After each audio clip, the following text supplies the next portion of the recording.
കൃഷ്ണായ വാസുദേവായ ഹരയേ പരമാത്മനി പ്രണതക്ലേശനാശായ ഗോവിന്ദായ നമോ നമഃ. ശ്രീമദ് ഭാഗവതം ഏകാദശസ്കന്ധം അധ്യായം 8. നമ്മൾ ശ്ലോകം 7 ചെയ്തത്. അതിൽ ഈയാമ്പാറ്റെ പോലെ ആവരുതെന്നാണ് പറഞ്ഞത് അല്ലേ. ഈയാമ്പാറ്റ ഒരു നെഗറ്റീവ് ഗുരുവായിട്ടാണ്. അതായത് നമുക്ക് ഇന്ദ്രിയം ജയം നേടാത്ത സാധകന്മാർ, അതായത് ഒട്ടും ഇന്ദ്രിയജയൊന്നും നേടാത്ത ദുർബലന്മാരായിട്ടുള്ള ആൾക്കാർ ഈ സ്ത്രീയെ കണ്ടിട്ട്, അതായത് സ്ത്രീകളുടെ പിന്നാലെ പോയിട്ട് ഈയാമ്പാറ്റെ പോലെ കാമാഗ്നിയിൽ, ഈയാമ്പാറ്റ സാധാരണ അഗ്നിയിൽ വെന്ത് ചാവണു അല്ലേ, തീ എന്തോ ഇതാന്ന് വിചാരിച്ച് പോയി അതിൽ ഒന്ന് ചാവും. അതുപോലെ ഈയാമ്പാറ്റെ പോലെ ഇങ്ങനെ ഇന്ദ്രിയജയം ഇല്ലാത്ത മനുഷ്യർ കാമാഗ്നിയിൽ എരിഞ്ഞ് ചാമ്പലാവുന്നു എന്നാണ് നമ്മൾ പറഞ്ഞത്. ഇനിയും ഒരു ശ്ലോകം കൂടിയും എത്ര ഡേഞ്ചറസാണ്, സ്ത്രീകളുടെയും സ്വർണത്തിൻ്റെയും ധനത്തിൻ്റെയും പിന്നാലെ പോകണമെന്നാണ് 8 പറയണം കേട്ടോ. സ്ത്രീ തന്നെയാണ് ഇതിൽ പറയണത്. അപ്പം നമ്മളും പറയുമല്ലോ, കനകം മൂലം കാമിനി മൂലം കലഹം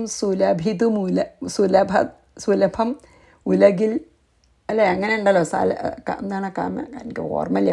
കനകം മൂലം കാമിനി മൂലം കലഹം സുലഭമിതുലകിൽ പാരം എന്നൊക്കെയാണ് തോന്നുന്നുണ്ട്. അങ്ങനെ കുട്ടിക്കാലത്ത് കേട്ടിട്ടുണ്ട് അല്ലേ. അതന്നെയാണതിൽ. യോഷിദ്ധിരണ്യാഭരണാംബരാദി ദ്രവ്യേഷു മായാരചിതേഷു മൂഢ പ്രലോഭിതാത്മാ ഉപഭോഗബുദ്ധ്യാ എന്താ പതംഗവന്നശ്യതി നഷ്ടദൃഷ്ടി. ഇതിലും ഈ പാറ്റെ പോലെ ആവരുതെന്ന് തന്നെയാണ് പറയണത്. അതായത് അതേ തന്നെയാണ് പറയണത് ഈ 8 ഇതിൽ. നമുക്ക് അതിൻ്റെ അർത്ഥം നോക്കാം കേട്ടോ. മായാരഭിതേഷു, മായയാൽ സൃഷ്ടിക്കപ്പെട്ട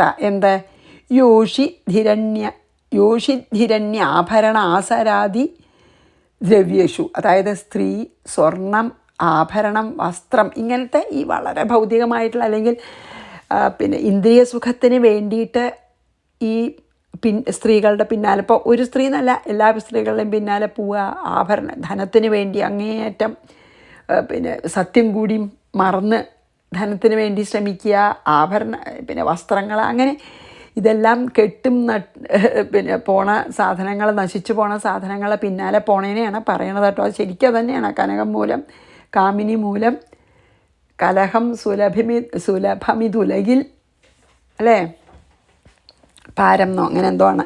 എന്തായാലും അതന്നെയാണ് ഇതിൽ പറയണത്. അതായത് എന്താണ് ഈ കാമാഗ്നിയിൽ എരിഞ്ഞ് ചാവുന്ന കഴിഞ്ഞാൽ പറഞ്ഞ പോലെ തന്നെ സ്ത്രീകളും മായയിലേക്ക് നമ്മളെ കൂടുതൽ അടുപ്പിക്കുന്ന, അല്ലെങ്കിൽ മായയിൽ നമ്മളെ എന്താ പറയുക, ഒരു എൻറ്റാങ്കിൾ ചെയ്യുന്ന, നമ്മളെ അതിൽ ആ മായാവലയത്തിൽ പെടുത്തുന്ന ആഭരണങ്ങളിലും പട്ടുവസ്ത്രങ്ങളിലും ബാക്കി സുഖഭോഗ എല്ലാ സാമഗ്രികളിലും ഭ്രമിച്ച് ഈ ഇന്ദ്രിയജയം നേടാത്ത ആ സാധകൻ, അല്ലെങ്കിൽ അങ്ങനെ വേണം സാധാരണ ഒരാൾ ഈ സത്യം എന്താണെന്ന് കാണാൻ കഴിയാതെ കഷ്ടം ഈയാമ്പാറ്റെ പോലെ വെന്ത് നശിക്കുന്നു എന്ന് തന്നെയാണ് ഇതിൽ പറഞ്ഞത്. അതായത് നോക്കൂ, മോഹിതനായിട്ട് അല്ലേ, ഇതിലൊക്കെ സ്ത്രീ, സ്വർണം, ആഭരണം, ഉപഭോഗബുദ്ധിയ, അതിനെ മുഴുവൻ സുഖം അതെല്ലാം അനുഭവിക്കുന്ന ഭോഗസുഖം വേണമെന്ന് വിചാരിച്ചിട്ട് അതിനാൽ പ്രലോഭിതനായിട്ട്, പ്രലോഭിത ആത്മാ പറഞ്ഞാൽ എന്താ, അതിനാൽ വഞ്ചിക്കപ്പെട്ടവനായിട്ട്. അതൊക്കെ നഷ്ടപ്പെട്ടു പോണതാണല്ലോ. നഷ്ടദൃഷ്ടി, വിവേകം, ആ നല്ല ദൃഷ്ടിഹീനൻ, അതായത് വിവേകമില്ലാത്തവനായി തീർന്ന പതംഗവത് ഈ ഈയാമ്പാറ്റയെ പോലെ നശിക്കുന്നു. അതന്നെയാണ് അതിൽ പറഞ്ഞത്. രണ്ടും ഈയാമ്പാറ്റെ പോലെ ആവരുത് എന്ന് പറഞ്ഞു. യോഷിധിരണ്യാഭരണാംബരാദി ദ്രവ്യേഷു മായാരചിതേഷു മൂഢ. ഇതൊക്കെ നമ്മളെ മായയെ വലയത്തിലേക്ക് വലിച്ചു കൊണ്ടുപോണതാണ്. അതുകൊണ്ട് അതിനോടൊന്നും ആസക്തി പുലർത്തരുത്. പ്രലോഭിതാത്മാ ഹ്യുപയോഗബുദ്ധ്യാ പതംഗവന്നശ്യതി നഷ്ടദൃഷ്ടി. വിവേകം നഷ്ടപ്പെട്ടിട്ട് ഈ സുഖത്തിനുള്ള അല്ലെങ്കിൽ അങ്ങനത്തെ ഭോഗങ്ങൾക്കുള്ള ആഗ്രഹം വല്ലാതെ ഉണ്ടാവുമ്പോൾ വിവേകം നഷ്ടപ്പെട്ടിട്ട് അതിൻ്റെ പിന്നാലെ പോയി നശിക്കുന്നു. ആരെപ്പോലെ? ഈയാമ്പാറ്റെ പോലെ. ഇനി വണ്ട് കളിൽ നിന്ന് എന്താണ് പഠിക്കണമെന്നാണ് കേട്ടോ. സ്തോകം സ്തോകം ഗ്രസേത് ഗ്രാസം ദേഹോ വർത്തേതയാവത ഗൃഹാനഹിംസന്നാദിഷ്ഠേത് വൃത്തിം മാധുകരിം മുനിഹി. സ്തോകം സ്തോകം കുറേശ്ശായിട്ട് ഗൃഹസ്ഥന്മാരെ അഹിംസാൻ ഹിംസിക്കാത്തവനായി മുനി ആരും ഒരു തരത്തിലുള്ള ഹിംസയും ചെയ്യാതെ ഗ്രാസം ഭക്ഷണം യാവത എത്ര കഴിച്ചാൽ ഒരു ഗൃഹസ്ഥൻ എത്ര ഭക്ഷണം തരണോ അത് മാത്രം കഴിക്കുക. കുറച്ചും കൂടി വേണം പറയുക, അയ്യോ വിശന്നിട്ട് വയ്യ അത് വേണം ഇത് വേണം എന്നും പറയരുത്. ഒരു യോഗി ഒരു ഗൃഹസ്ഥൻ്റെ വീട്ടിൽ ഭിക്ഷയ്ക്ക് ചെന്നാൽ എന്ത് തരുന്നു അവർ സന്തോഷമായിട്ട് അവരുടെ കയ്യിലുള്ളത് അത് കഴിക്കണം. ശരീരം വർത്തേത അങ്ങനെ ജീവിച്ചിരിക്കുമോ അത്ര ഗ്രസേത് ഭക്ഷിക്കണം. ജീവൻ നിലനിർത്താൻ വേണ്ടി എത്ര വേണം അത്ര യോഗി ഭക്ഷിക്കാവൂ. മാധുകരി വണ്ടിൻ്റെ വൃത്തിയെ ആശ്രയത് വണ്ടിനെ പോലെയാണെന്ന്. അതായത് ഇപ്പോൾ ഇതിലെന്താ പറഞ്ഞ വെച്ചാൽ വണ്ടുകൾ ബീറ്റിൽസേ ചെറിയ വണ്ടുകൾ ഈ പുഷ്പങ്ങളെ ഒന്നും ഉപദ്രവിക്കാതെ ആ വണ്ടൊരു തേൻ കുടിച്ചു വെച്ചാൽ ആ പൂവിനെ നാശാക്കണില്ല. പൂവിൻ്റെ ഇതൾ മുഴുവൻ കളയുക അത് മുഴുവൻ ചീത്തയാക്കൊന്നും ചെയ്യില്ലല്ലോ. വണ്ടുകൾ പുഷ്പങ്ങൾക്ക് യാതൊരു കേടുപാടും പറ്റാതെ അതിൻ്റെ ഉള്ളിലുള്ള തേന് മാത്രം കുറേശ്ശായിട്ട് എങ്ങനെ കുടിക്കണോ അതുപോലെ ആവണം ഒരു യോഗി എന്ന്. അതായത് വണ്ടിനെ വേണ്ടത്ര മുഴുവനും ഇങ്ങോട്ട് കുടിക്കും, ആ പൂവ് മുഴുവനും ഇങ്ങോട്ട് നശിപ്പിക്കൊന്നും ചെയ്യില്ല. വണ്ട് പൂവും കുറേശ്ശായിട്ട് കുറച്ചൊന്ന് തേനീച്ച അങ്ങനെ തന്നെയാണ്, കുറച്ചെടുക്കും അത് കഴിക്കും. പിന്നെ പതുക്കെ ആ കാലുകൊണ്ടൊക്കെയാണ് അല്ലേ അത് കാലുകൊണ്ടെടുത്ത് നക്കുക അങ്ങനെയൊക്കെ അല്ലേ, അത്ര കുറേശ്ശായിട്ട്. അപ്പോൾ പൂവിനൊരു കേട് പറ്റാത്ത വിധത്തിൽ അതുപോലെ വേണം യോഗി എന്നാണ് പറയുന്നത്. അതായത് ഗൃഹസ്ഥന്മാർക്കൊന്നും ബുദ്ധിമുട്ടില്ലാത്ത തരത്തിൽ തൻ്റെ ജീവൻ നിലനിർത്താൻ എത്രമാത്രം ഭക്ഷണം വേണോ അത്രമാത്രം കഴിച്ച് അതായത് ഈ ഗൃഹസ്ഥന്മാരെ കൂടുതൽ ശല്യപ്പെടുത്താതെ ഈ തേനീച്ചകളും വണ്ടുകളും ഒക്കെ പുഷ്പങ്ങളിൽ നിന്ന് കിട്ടുന്ന കുറച്ചും തേനുകൊണ്ട് തൃപ്തിപ്പെടുന്നത് പോലെ സന്യാസി അവനവന് ജീവൻ നിലനിർത്താൻ വേണ്ടത്ര മാത്രം ഭക്ഷിച്ചും ആവശ്യപ്പെട്ടും അല്ലെങ്കിൽ ആവശ്യപ്പെടുന്നരുത്, എതിർച്ചയാലാഭയാണല്ലോ, അങ്ങനെ കഴിക്കേണ്ടതാണ്. അതായത് അപ്പോൾ ഇത് പോസിറ്റീവ് ഗുരുവാണ് കേട്ടോ. വണ്ടിനെ പോലെ വേണമെന്നാണ്. അപ്പോൾ ഒരു വണ്ട് പുഷ്പങ്ങളിൽ നിന്ന് കുറേശ്ശായിട്ട് തേൻ ശേഖരിക്കണ പോലെ വേണ്ടതാണ് എന്നാണ് അപ്പോൾ ഇതിൽ പറയണത്. പക്ഷേ തേനീച്ചയാണ് ഉദാഹരണം വെച്ചാൽ തേനീച്ചയെ പോലെ എടുത്തു വെക്കരുതെന്നുണ്ട് കേട്ടോ. എന്തായാലും പോട്ടെ.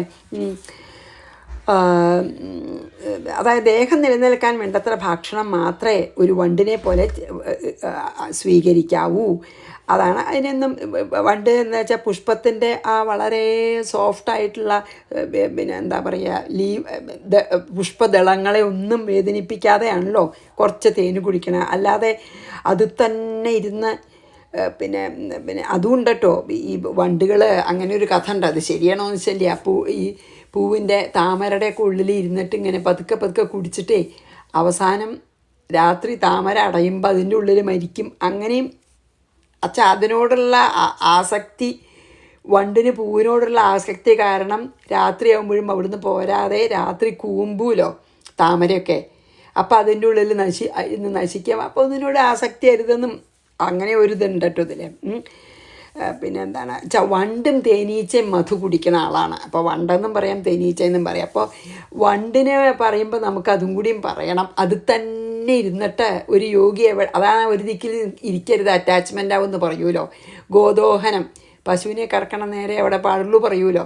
അതുപോലെ വണ്ട് ഒരു പൂവിന്ന് വേറൊരു പൂവിലേക്ക് തരക്കടില്ല. പക്ഷേ ഏതെങ്കിലും ഒരു പൂവിനോട് വളരെ അറ്റാച്ച്ഡായിട്ട് അതിലത്തെ തേന് പതുക്കെ കുടിച്ച് അവിടെ തന്നെ ആസക്തിയോടുകൂടി ഇരിക്കുമ്പോൾ എന്താ ഉണ്ടാവണമെന്ന് വെച്ചാൽ രാത്രിയാകുമ്പോൾ ആ പൂവ് കൂമ്പിച്ചാൽ അതിൽ തന്നെ ഇരുന്ന് നശിക്കും. തേനീച്ച അതുപോലെ തന്നെയാണല്ലോ.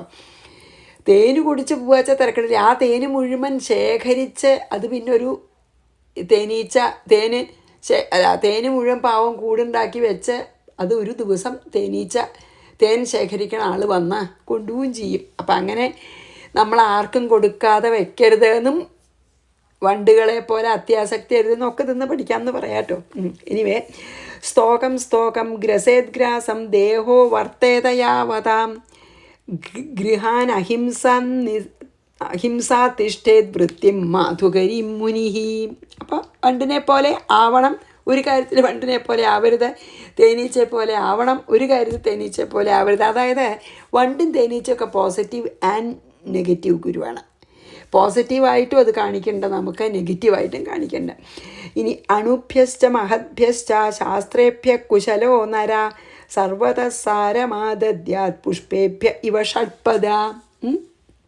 അപ്പം അത് 10ാമത്തെ എന്താണ്? ഷഡ്പദ വെച്ചാൽ എഗെയിൻ വൺ തന്നെയാണ്, 6 കാലുള്ളത്. പുഷ്പേഭ്യ ഇവ ചെറിയതും വലിയ പുഷ്പങ്ങളിൽ നിന്നും ചെറിയ പുഷ്പങ്ങളിൽ നിന്നൊക്കെ തേനെടുക്കണ പോലെ കുശല നര നല്ല ബുദ്ധിയുള്ള വിവേകിയായിട്ടുള്ള മനുഷ്യൻ അണുഭ്യ ചെറിയതായും വലിയതുമായ ശാസ്ത്രേഭ്യ ശാസ്ത്രങ്ങളിൽ നിന്നും, അതായത് പല പല പല ശാസ്ത്രങ്ങളിൽ നിന്നും നമ്മൾ ഈ വണ്ട് ചെറിയ പുഷ്പങ്ങളിൽ നിന്നും വലിയ പുഷ്പങ്ങളിലും ഒരുപോലെ തേന് സ്വീകരിച്ച് കഴിക്കുന്ന പോലെ നമ്മൾ ചെറിയ ശാസ്ത്രങ്ങളിൽ നിന്നും വലിയ ശാസ്ത്രങ്ങളിൽ നിന്നും ഒക്കെ സർവ്വതാച്ച എല്ലാ ഭാഗത്തു നിന്നും കിട്ടാവുന്ന നല്ല എന്താ പറയുക പാഠങ്ങളൊക്കെ സാരം, അതായത് പ്രധാനമായിട്ടുള്ള പാഠങ്ങളൊക്കെ ആദദ്യാത് നമ്മൾ മനസ്സിലാക്കേണ്ടതാണെന്ന്. എന്താ പറഞ്ഞു വെച്ചാൽ ഇനിയിപ്പോൾ ഇതിൽ എന്താ വെച്ചാൽ തേനീച്ചയാണത്, ശരിക്കും തേനീച്ചയെന്ന് പറയാൻ ഇതില്ല. അതായത് പുഷ്പങ്ങളിൽ വണ്ടുകൾ എന്ന പോലെ ചെറുതും വലുതുമായിട്ടുള്ള എല്ലാ ശാസ്ത്രങ്ങൾ അവൈലബിൾ ആയിട്ടുള്ള എല്ലാ ശാസ്ത്രങ്ങളിൽ നിന്നും ഒരു മനുഷ്യൻ അതിൽ നിന്ന് ലഭിക്കാവുന്ന എല്ലാ പാഠങ്ങളും പഠിച്ച് സ്വായത്തമാക്കണം എന്നാണ് ഇതിൽ പറഞ്ഞതായിട്ടോ. അതായത് നമ്മൾ എവിടുന്നൊക്കെ നമുക്ക് ശാസ്ത്രപാഠങ്ങൾ കിട്ടാൻ പറ്റും, അതിൽ നിന്ന് നമുക്ക് ഗുണം ഉണ്ടാവണതാണെങ്കിൽ അതൊക്കെ നമ്മൾ പഠിച്ചുറപ്പിക്കണം. അതാണ് ഇതിൽ പറഞ്ഞത്. ഈ വണ്ടുകളിപ്പോൾ ചെറിയ പുഷ്പമാണെന്ന് വെച്ചാൽ വേണ്ടാന്ന് വിചാരിക്കില്ല. ചിലപ്പോൾ നമുക്ക് വളരെ ചെറിയൊരു ആരെങ്കിലും അവനവൻ്റെ അനുഭവം എഴുതിയൊരു പുസ്തകത്തിൽ നിന്ന് നമുക്കൊരു ജീവിതത്തിലേക്ക് വേണ്ട ഒരു പാഠം ലഭിക്കും. അപ്പോൾ ഒന്നിനെയും നമ്മൾ അവഗണിച്ച ഇതുകൊണ്ടൊന്നും കാര്യമില്ല വിചാരിച്ച് ഒരു ചെറിയ ശാസ്ത്ര പുസ്തകമാണെങ്കിൽ ചെറിയ ശാസ്ത്രം ആരോരും പറഞ്ഞു തന്നതിനെ നമ്മൾ അവഗണിക്കരുത്. നമുക്ക് നല്ലതാണ് തോന്നണത് ഉപദേശം അല്ലെങ്കിൽ നല്ല പാഠങ്ങൾ മുഴുവൻ എപ്പോഴായാലും പഠിച്ച് സ്വായത്തമാക്കണം. ഏതുപോലെ വണ്ടിന് ചെറുത് വലുത് എന്നുള്ള പുഷ്പങ്ങൾ ഏതിൽ തേനാണെങ്കിലും സ്വീകരിക്കും.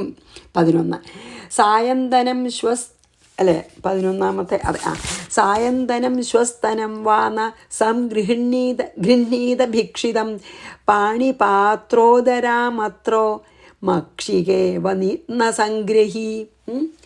എന്താണ് ഭിക്ഷിതം? ഭിക്ഷ എടുത്ത് ലഭിച്ച എന്താ കിട്ടിയച്ചാൽ അത് സായന്തനം, ഇത് വൈകുന്നേരം ഭക്ഷിക്കണം. രാവിലെ മുഴുവൻ ഭിക്ഷ കിട്ടി വിടണരുതെന്ന്.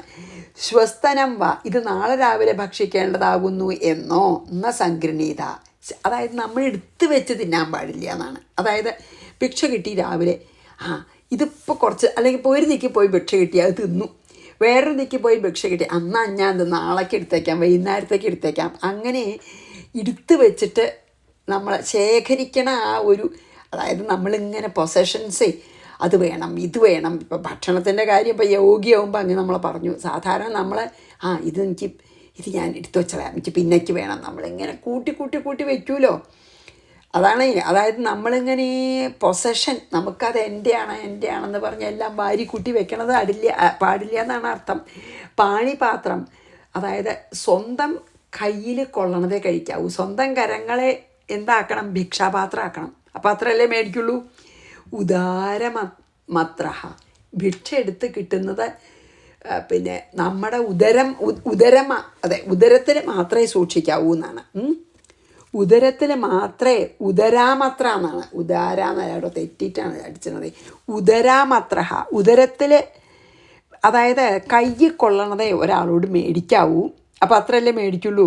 അതായത് വൈകുന്നേരത്തേക്കോ നാളേക്കോ വേണ്ടി സാധനങ്ങൾ ഇങ്ങനെ, അല്ലെങ്കിൽ ഇനി ഭാവിയിലേക്ക് വേണ്ടി ഇങ്ങനെ എടുത്തു വയ്ക്കരുത്, ആർക്കും കൊടുക്കാതെ. കാരണം actually we are depriving that from somebody else അല്ലേ, ശരിക്കന്നെ അങ്ങനെ ചെയ്യുമ്പോൾ. അപ്പോൾ ഇതിൽ പറയണമെന്ന് വെച്ചാൽ കയ്യിൽ കൊള്ളണമെന്ന് മാത്രം സ്വീകരിച്ചിട്ട് അത് വയറ്റിൽ മാത്രമേ സൂക്ഷിക്കാവൂ. വെച്ചാൽ കഴിക്കാൻ മാത്രമേ നമ്മൾ പാടുള്ളൂ. അല്ലെങ്കിൽ തേനീച്ചയെ പോലെ നശിക്കും.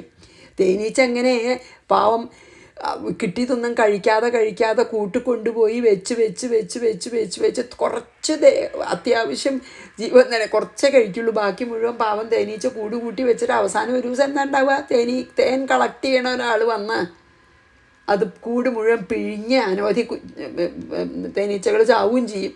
ചിലതൊക്കെ പറന്ന് രക്ഷപ്പെടും, ബാക്കിയാളെ കൊന്ന് അത് മുഴുവൻ എടുക്കും. അപ്പോൾ ഇങ്ങനെ നമ്മളെ ശേഖരിച്ച് വെക്കണത് ഒരു നല്ല ഐഡിയ അല്ലാന്ന്. അപ്പം ഒരു കയ്യിൽ കൊള്ളാവുന്നത് മേടിച്ച് ഉദരത്തിൽ ഇത്ര വേണം വെച്ചാൽ വിശപ്പ് അപ്പം മാറാൻ വേണ്ടി മാത്രമേ കഴിക്കാവൂ.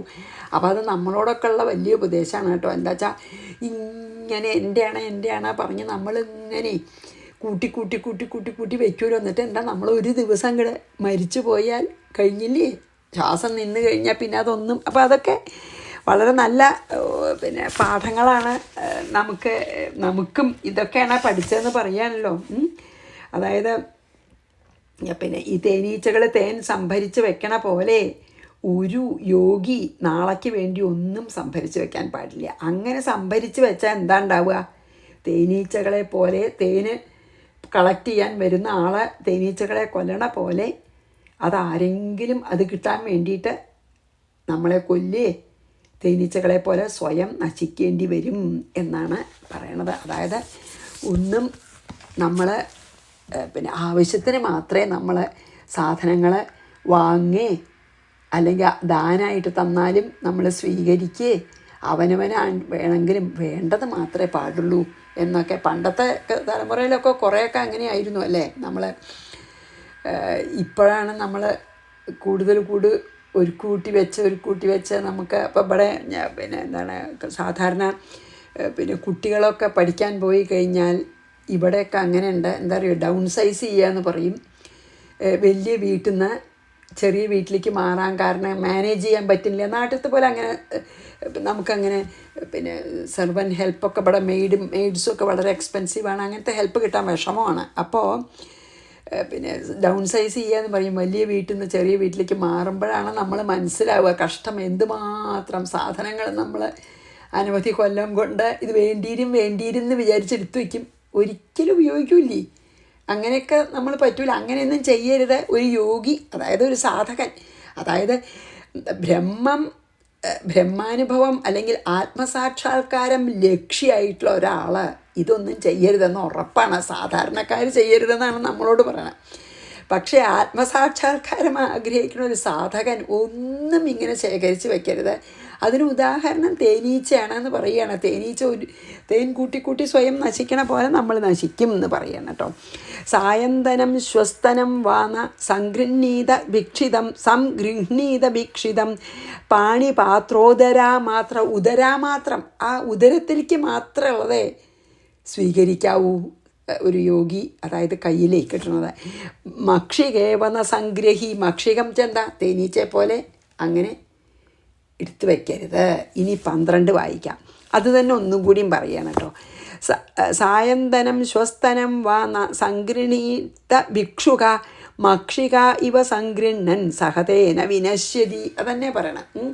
ഭിക്ഷുക യാചിച്ചിട്ട് ഭക്ഷിക്കണ ഒരു യോഗി, മക്ഷിക ഇവ ഈ എന്താ പറയുക തേനീച്ച പോലെ സായന്തനം വൈകുന്നേരം വരെയോ ശ്വസ്തനം വാ പിറ്റേ ദിവസത്തേക്കോ സംഗൃഹീത എടുത്തു വയ്ക്കരുത്, ശേഖരിച്ച് സംഗൃഹൻ അങ്ങനെ ശേഖരിച്ച് സൂക്ഷിക്കുന്നവൻ തേനാ സഹ അതോടുകൂടി വിനശ്യതി നശിക്കുന്ന. ഒന്നും കൂടി അതന്നെ പറയാണ്. അതായത് ഈ ഭിക്ഷ സ്വീകരിക്കുകയാണെങ്കിലും അത് ആ കിട്ടിയ സമയത്ത് എത്ര വിശപ്പുണ്ടാച്ചാൽ അത്രേ കഴിക്കാവൂ. വൈകുന്നേരത്തേക്കോ പിറ്റേ ദിവസത്തേക്കോ ഭിക്ഷ അങ്ങനെ ശേഖരിച്ച് വെക്കരുത്. എന്താ വെച്ചാൽ അങ്ങനെ വെച്ചാൽ തേനീച്ചകളെ പോലെ ആ നമ്മൾ എടുത്തു വെച്ച സാധനത്തോടു കൂടി നമുക്ക് നാശം വരും. അങ്ങനെയാണല്ലോ, തേനീച്ചയും കൊല്ലൂലോ, പിഴിയോ.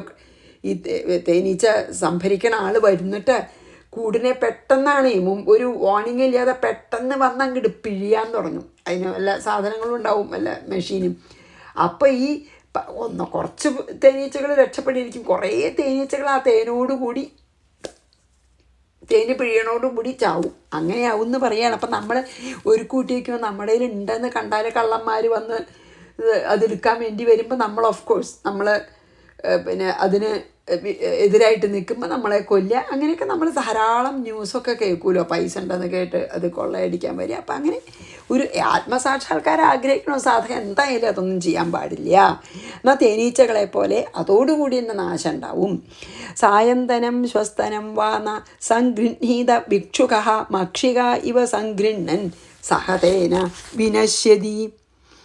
ഇനി 13 സ്പർശം, അതാണ് ആനയെന്നാണ് കേട്ടോ, അത് പെണ്ണാനയും അത് വേറൊരു പാഠം.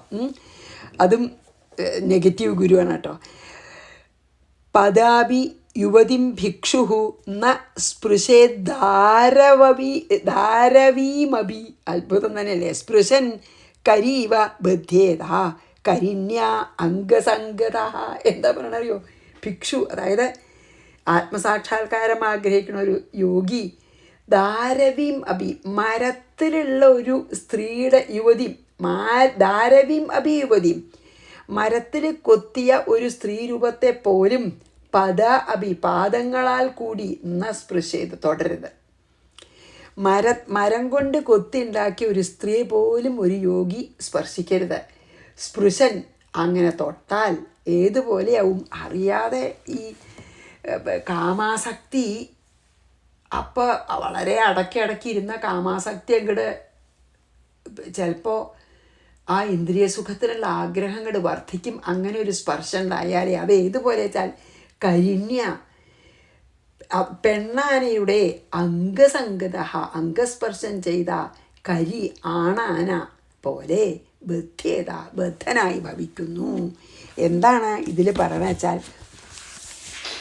ഈ പെണ്ണാനെ പിന്നെ ഈ എന്താ ചെയ്യുക വെച്ചാൽ, എന്താ ഇതിൽ പറയണ വെച്ചാൽ, ഒരു സാധകൻ, ആത്മസാക്ഷാത്കാരം ആഗ്രഹിക്കുന്ന സാധകൻ പിന്നെ ഒരു മരം കൊണ്ട് നിർമ്മിച്ച ഒരു സ്ത്രീയുടെ രൂപത്തെ പോലും സ്പർശിക്കരുത്. എന്താ വെച്ചാൽ, സ്പർശിച്ചാൽ പിടിയാനെ ഒന്ന് തൊടാൻ വേണ്ടിയിട്ട് പിടിയാനയുടെ പിന്നാലെ പോകണ കൊമ്പനാനയെ പോലെ ആവും. എന്താ വെച്ചിട്ടുണ്ടോ, ഈ ആന പിടിക്കാൻ വേണ്ടിയിട്ട് അങ്ങനെ ഒരു സൂത്രം ഈ ആനപിടുത്തക്കാർ ഉപയോഗിക്കത്ര. എന്താ അറിയോ, ഇണക്കിക്കഴിഞ്ഞ പെണ്ണാനെ വിടും കാട്ടിലേക്ക്. അപ്പോൾ കൊമ്പനാനകൾ ഈ എന്താണ് അവരുടെ പിന്നെ ഇതിൻ്റെ സമയമാകുമ്പോൾ അവർക്ക് പിന്നെ എന്താണ് മൈഥുനി ഇതുള്ള അതുണ്ടല്ലോ, ആ സമയമാകുമ്പോൾ അവർക്ക് പെണ്ണാനകളെ കാണുമ്പോൾ എന്ത് ചെയ്യിച്ച പെണ്ണാനകളെ പിന്നാലെ ഓടും.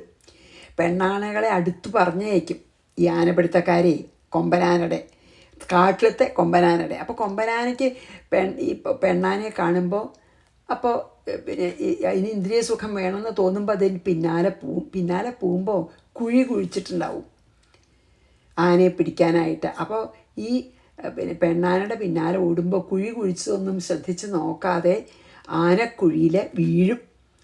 അപ്പോൾ പിന്നെ കൊമ്പനാനെ ആനപിടുത്തക്കാർ എന്തു ചെയ്യും, അതിന് വീണാൽ അവർക്ക് എളുപ്പമായി കൊമ്പനാനെ കിട്ടി. പിന്നെ അതിനെ വരിഞ്ഞ് കെട്ടി പിന്നെ കൊണ്ടുപോകും അല്ലേ.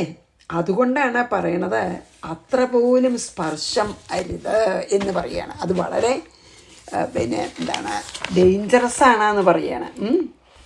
അതായത് ഒരു എന്താണ് സാധാരണ എങ്ങനെയാ വെച്ചാൽ കൊമ്പനാനകൾ പിന്നെ അങ്ങനെയുണ്ട് നടക്കുക. ആൾക്കാർ ആനപിടുത്തക്കാരുണ്ടെന്ന് അവർക്ക് അറിയാം, നല്ല ബുദ്ധിൻ്റെ ആനകളൊക്കെ നല്ല പറയുക. അവർ നല്ലോണം നോക്കിയിട്ട് ഒരു വടി കൊണ്ട് കുത്തിയൊക്കെ നോക്കും സംശയം ഉണ്ടെങ്കിൽ എന്ന്, കുഴിയുണ്ടോയെന്ന്. അങ്ങനെ അറിഞ്ഞിട്ടേ സാധാരണ കൊമ്പനാന നടക്കും. പക്ഷേ പിടിയാനയുടെ പിന്നാലെ ആവുമ്പോൾ ഈ ഭോഗബുദ്ധിയാണ്, അതായത് സുഖം അനുഭവിക്കണം എന്നുള്ള ഈ പിന്നെ എന്താണ് ഈ സെൻഷ്വൽ പ്ലഷറിനുള്ള മോഹമാണ്, ഇന്ദ്രിയ സുഖത്തിൻ്റെ മോഹം കൊണ്ട് ഇതൊക്കെ മറക്കും. അയ്യോ ഇവിടെ വല്ല കുഴി ഉണ്ടോയെന്നൊക്കെ മറന്നിട്ട് ഈ വാരിക്കുഴി എന്നാണ് പറയുക, ആനയെ പിടിക്കണ കുഴിക്ക് വാരിക്കുഴിയിൽ വീഴും. ഇതേപോലെയാണ് നമ്മൾ അതുകൊണ്ടാണ് സ്പർശം കൂടി അരുതാ പറയണത്. പിടിയാനെ സ്പർശിക്കുമ്പോഴാണ് ഈ കൊമ്പനാനെ പിന്നാലെ ഒക്കെ മറന്നിട്ട് ഓടണതേ. എന്നിട്ട് വാരിക്കുഴിയിൽ വീഴും. അപ്പോൾ ആനപിടുത്തക്കാർ പിടിക്കും. അപ്പോൾ ഒരു യോഗി അങ്ങനെയുള്ള ഒരു ഇതിൽ വീഴാതിരിക്കാൻ വളരെ സൂക്ഷിക്കണം എന്നാണ് പറയണത്. അതായത് സ്പർശം, ഈ പിടിയാനയുടെ ഈ സ്പർശം എന്ന് പറഞ്ഞാൽ ഒരു ഇന്ദ്രിയം ത്വക്കിൻ്റെ ആണല്ലോ അല്ലേ. ആ സ്പർശസുഖം അനുഭവിക്കാൻ, ഈ പിടിയാനയുടെ സ്പർശസുഖം അനുഭവിക്കാനുള്ള ആസക്തി കൊണ്ടാണ് ആ കൊമ്പനാന പിന്നെ അതിൻ്റെ പിന്നാലെ പോണത്. അതായത് പിടിയാനയെ കാണിച്ച് മോഹിപ്പിച്ച് വാരിക്കുഴിയിൽ വീഴ്ത്തിയാണ് സാധാരണ കൊമ്പനാനെ പിടിക്കണത്. പിടിയാനെ കാണിച്ചിട്ട് മോഹിപ്പിക്കും ഇന്ദ്രിയ സുഖത്തിന്. അപ്പം അതിൻ്റെ പിന്നാലെ ഓടുമ്പോഴാണ് ഈ കൊമ്പനാന കുഴി ഉണ്ടോയെന്നൊന്നും നോക്കാതെ ഈ എല്ലാം മറന്ന് ഇവളെ പ്രാപിക്കണം എന്നുള്ളൊരൊറ്റ വിചാരത്തോടു കൂടി പിടിയാനയുടെ കൂടെ പോകുമ്പോഴാണ് വാരിക്കുഴിയിൽ വീണിട്ട് ആനയെ പിടിക്കണത്. ആനപ്പിടുത്തക്കാരെ അതാണ് ഇവിടെ അതുപോലെ ആവരുത് എന്ന് പറയുകയാണ്. അതുകൊണ്ട് ഒരു പ്രിക്കോഷനായിട്ട് പറയുകയാണ്, ഒരു സ്ത്രീയുടെ മരം കൊണ്ടുണ്ടാക്കിയ രൂപം പോലും സ്പർശിക്കരുത് എന്ന് പറയുകയാണ് കേട്ടോ. അപ്പം നമുക്ക് ഈ 13 വായിച്ച് ഇന്നിവിടെ നിർത്താം.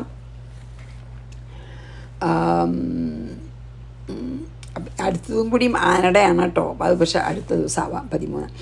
13 വായിച്ച് നിർത്താം. പദാപി യുവതീം ഭിക്ഷുഹു ന സ്പൃശേത് ധാരവീമപി. അതായത് ദാരു മരമാണ്, മരം കൊണ്ടുണ്ടാക്കിയ സ്റ്റാച്ചു പോലും തൊടരുത്. കാരണം അപ്പോൾ ആ കാമാസക്തി ഉണരും. അതുകൊണ്ടാണ് സ്പൃശൻ കരീവ ബധ്യേത കരിണ്യ അംഗസംഗത. ഇവിടെ നിർത്താം. ശ്രീകൃഷ്ണാർപ്പണമസ്തു. സർവത്ര ഗോവിന്ദനാമ സങ്കീർത്തനം. ഗോവിന്ദ ഗോവിന്ദ. ഗുരുവായൂരപ്പ ശരണം.